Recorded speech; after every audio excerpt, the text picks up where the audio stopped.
Shalom. Call halal Yahweh Bashem Awashai Bashem Wakakwadash. Double honors unto the apostles and the elders.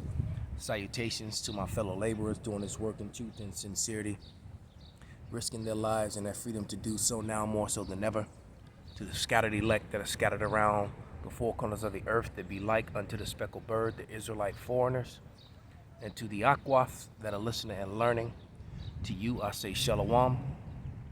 This is your brother Malcolm from the branch of the Great Millstone here in Chicago, coming at you with another lesson in truth.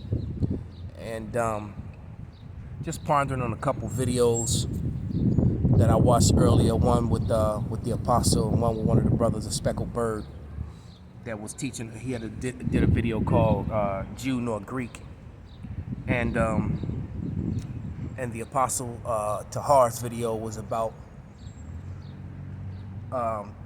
Dr. Brown, which I've done videos about this clown before. And basically, Dr. Brown did some video that went up on March 19th, something to the effect that Hebrew Israelites will not be able to use this scripture anymore. And he went into Jeremiah 14:2 and tried to say that it did not mean, when it says that they are black unto the ground, that it was not talking about their appearance, which is a complete and total lie. Because all it takes is for you to look at the scripture up in the Hebrew and see that's a complete and total lie. But it just goes to show you that they don't divide the scripture directly nor correctly. And I thought about that word dividing and that word directly.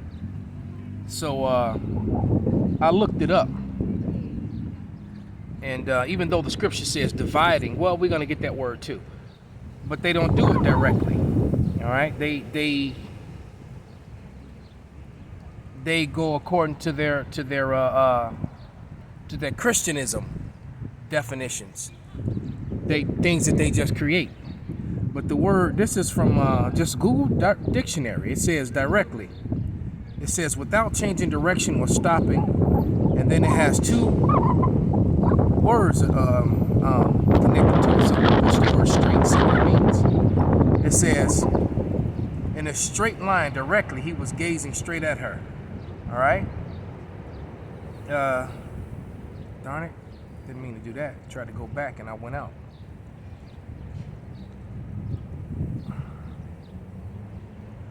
Okay.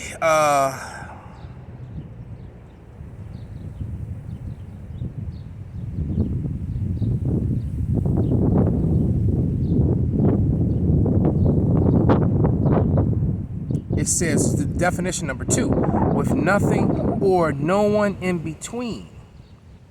All right. So directly means if you say turn right, it's turn right. There is no if and no but or any of that. You know, if the instruction is to turn left, then you turn left. If someone starts to if projectiles are flying in our direction and I say duck, what other definition does the word mean? Am I talking about a duck that quacks and swims on the water? I mean, these. But yeah, let me grab a quick scripture, man. This is 1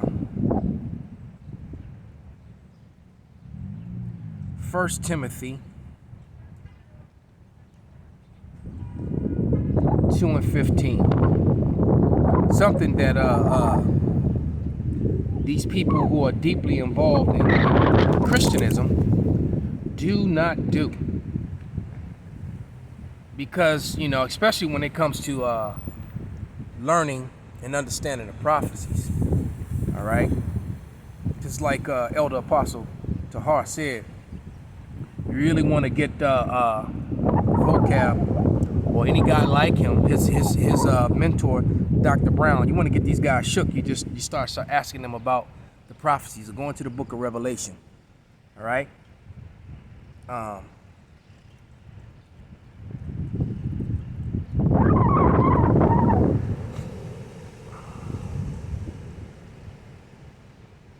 Hold on.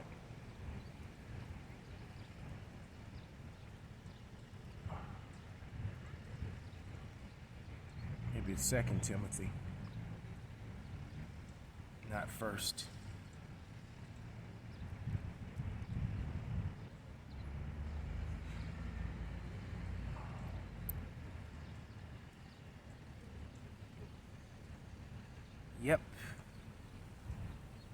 And it reads, 2 Timothy, not 1st, Salakia. This is 2 Timothy 2:15, and it reads, study to show thyself approved unto power, a workman that needeth not to be ashamed, rightly dividing the word of truth.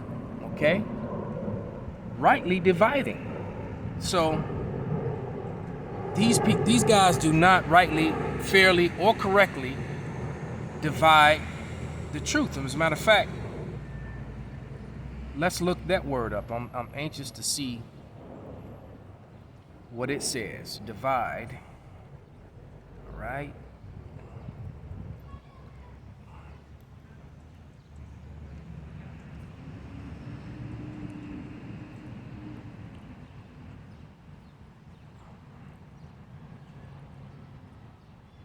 All right. And give you a whole bunch on it. But it says, split into parts, separated. The deputy came back carrying the divided metal plate in a cup. And then it gives you a sentence. All right. And then of course it doesn't mean this one, not united in disagreement. So that's number 2. That's a different definition of divide. That's basically the state of Esau, Edom, the state of America. If Satan be divided against Satan. But basically, if you divide something into parts to dissect it, it's going to always equal back to the part that it came from. And that's something that they don't do. All right?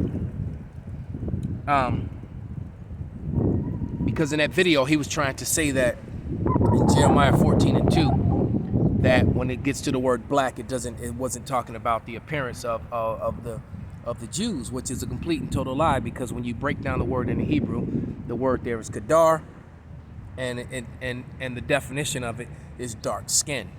All right, and when you start reading deeper into it, you're just gonna keep coming up with dark skin. All right, sunburnt skin. Okay, and we know that the ground is not red. When it says he's, that they're black or darkened into the ground, the dirt, there's dirt right there. I don't know how it looks through the camera lens, but from here it's brown. That's dirt around that statue over there of Mr. Wicker over there. All right, and that's and that dirt is brown. Okay.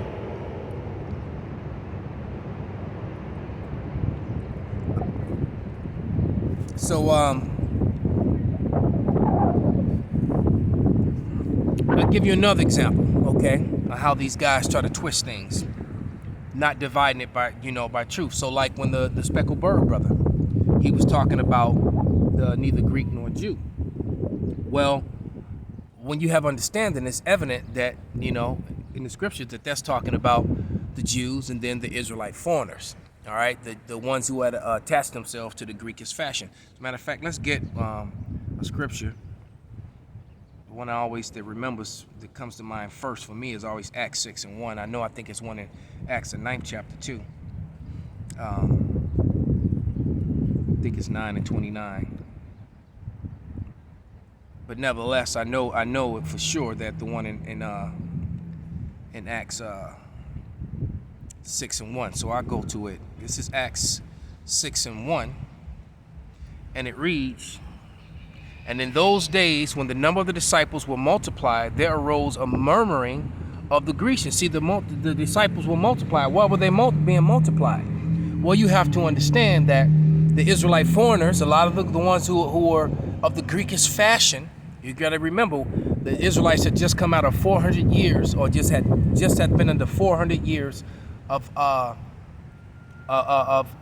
in the Greek captivity. So therefore, a lot of them had cleaved on to the Greekish ways. All right, they don't explain that part when they're talking about the Grecians. They could have easily put what's written there in Hebrew. They could have put it there in English, but they didn't. All right, because in Hebrew, Salakia, in the Greek, it says Hellenist. And the definition of Hellenist, and I'm gonna read it. Just tell you it in a second. But let me finish reading this. It says, there rose a murmuring of the Grecians against the Hebrews because their widows were neglected in the daily administration. So these disciples who were following the Lord, who were of the Greekish fashion, their widows, you know, were being mistreated, and the widows of the Jews were not. All right, so let's read this word, this definition of Greek, and then to let you know that that's not being direct, because if they use the scriptures like this, neither Greek nor Jew, or this one like right here, to try to say that they use scriptures like this to try to say that all people can receive salvation.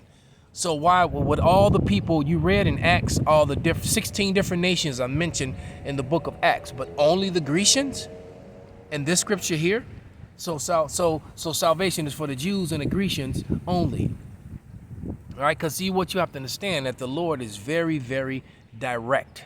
All right, so when he gives you the laws, there is no but or no clause. When he says thou shalt not murder, there is no way around that. Thou shalt not commit adultery, there's no way around that. So why would he turn you to salvation? Why would the Lord, Yahweh Shai, who the world ignorantly and willfully calls Jesus himself, tell you go not, and to the heathen, that he came for the house of Israel, for the lost sheep of Israel, but then turn around, and put a clause. But no, that's Christianism. That's the lies of Esau, Edom. All right, but that word Grecian in the Greek, which this scripture was originally written in, that scripture says Hellenist. All right, and a Hellenist was a Greek-speaking Jew, or a Jew that followed the ways of the Greek, to make the Greek had assigned themselves unto the Greekish fashion. That's what it means. As a matter of fact, curiosity is getting the best of me. I also want to go to Acts. I think it's 9 and 29, just to be, because I think that's the other one. Yes, it was. I was right. It says Acts 9 and 29. And he spake boldly in the name of the Lord Yahweh Shai, and disputed against the Grecians, but they went about to slay him. All right. So why would he be speaking in Hebrew, the name of the Hebrew God, unto a bunch of Grecians that don't believe, that have nothing to do with the covenant? You see, it makes absolutely no sense whatsoever. And then how are you going to take those Grecians and then to try to apply the Chinese, the Japanese, the Africans, and all the other people to that too? See, you're adding unto. And the scripture clearly says, add not unto. You're warned not to do that. In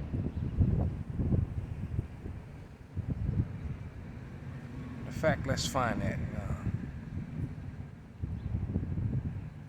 I think that's Revelation at the end.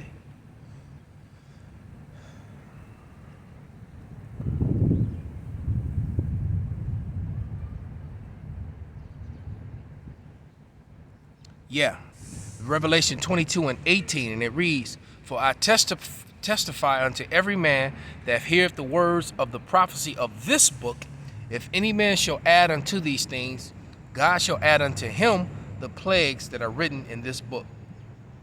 And if any man take away the words of the books of this prophecy, God shall take away his part out of the book of life, and out of the holy city, and from the things which are written in this book. So you can't go and change